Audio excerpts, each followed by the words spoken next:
The boy who broke the bank.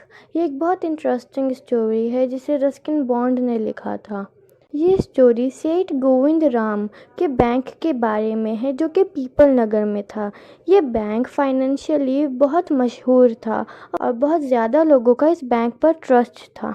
Nathu bank में झाड़ू लगाने का काम करता था।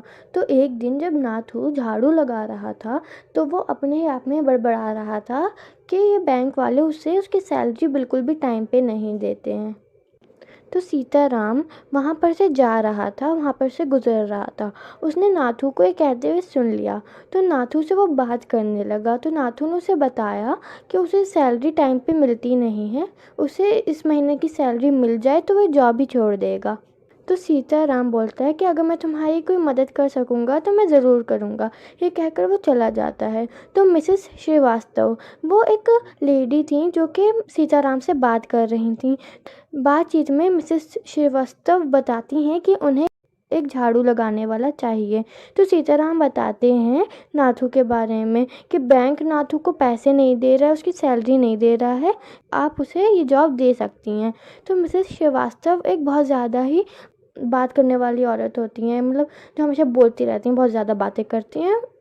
तो वो ऐसा समझ लेती हैं कि जो बैंक है पीपल नगर का, वो बैंकरप्ट हो चुका है, अब उसमें पैसे वैसे नहीं हैं। तो वो मिसेस भूषण से मार्केट में मिलती हैं और बता देती हैं कि बैंक जो है वो बिल्कुल ख़त्म होने वाला है, अब वो नहीं बचेगा। तो वो अपने हस्बैंड को कॉल करती हैं और बता देती हैं कि बैंक बिल्कुल ख़त्म हो गया है, अब उसमें पैसे वैसे नहीं हैं। तो ये सुनकर कमल किशोर और उनके हस्बैंड बहुत ज़्यादा शॉक में आ जाते हैं। वो फोटोग्राफ़र होते हैं। तो एक बार एक हजाम, उस हजाम का नाम होता है दीपचंद। ये सुनकर वो भी बहुत ज़्यादा शॉक में आ जाता है क्योंकि बैंक में उसके भी पैसे होते हैं। तो ये खबर धीरे धीरे करके बहुत ज़्यादा फैल जाती है, यहाँ वहाँ हर जगह हर किसी को खबर हो जाती है। तो गोविंद राम को लोग फ़ोन करने लगते हैं। गोविंद राम उस बैंक के ओनर होते हैं, उनको लोग फ़ोन करने लगते हैं। लेकिन गोविंद राम जो है वो कश्मीर में अपनी छुट्टियां बिता रहे होते हैं, तो वो फ़ोन नहीं उठाते हैं। और ये खबर धीरे धीरे ठेले से ठेले और एक इंसान से दूसरे इंसान, पूरे पीपल नगर में ये बात पूरी फैल जाती है। तो जितने भी इस बैंक में जिन लोगों के पैसे होते हैं वो सब एक जगह जमा हो जाते हैं बैंक के बाहर। और वो लोग सब कहते हैं कि हमारे पैसे अब वापस कर दो, हमें हमारे पैसे वापस चाहिए। और जिन लोगों के पैसे उस बैंक में नहीं होते हैं वो कहते हैं कि देखा, हम पहले से हमें पता था और हमने इस बैंक में पैसे जमा ही नहीं करवाए।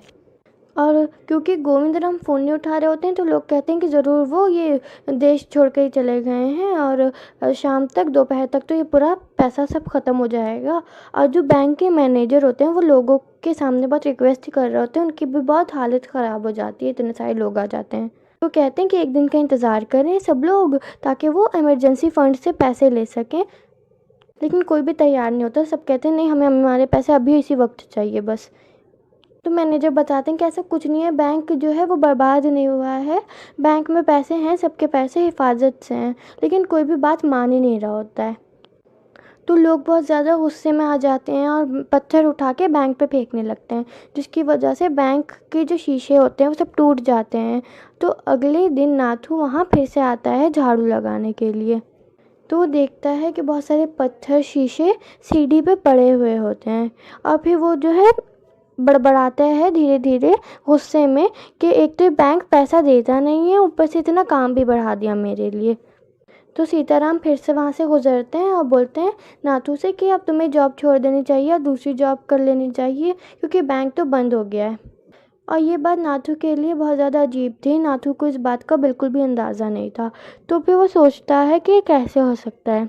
और स्टोरी इसी बात पे ख़त्म हो जाती है कि नाथू धीरे धीरे बड़बड़ा रहा होता है कि आखिर किसने सोचा था कि बैंक किस तरह ख़त्म हो जाएगा। क्योंकि नाथू को तो पता ही नहीं होता कि उसकी कही हुई एक बात फैल कर इतनी बढ़ गई कि वो पूरा बैंक ही ख़त्म हो गया। उसके लिए चीज़ कि बैंक ख़त्म कैसे हुआ, ये एक मिस्ट्री है। और यहीं पे स्टोरी ख़त्म होती है। अगर आपको स्टोरी अच्छी लगी तो वीडियो को लाइक कीजिए, शेयर कीजिए और सब्सक्राइब कीजिए।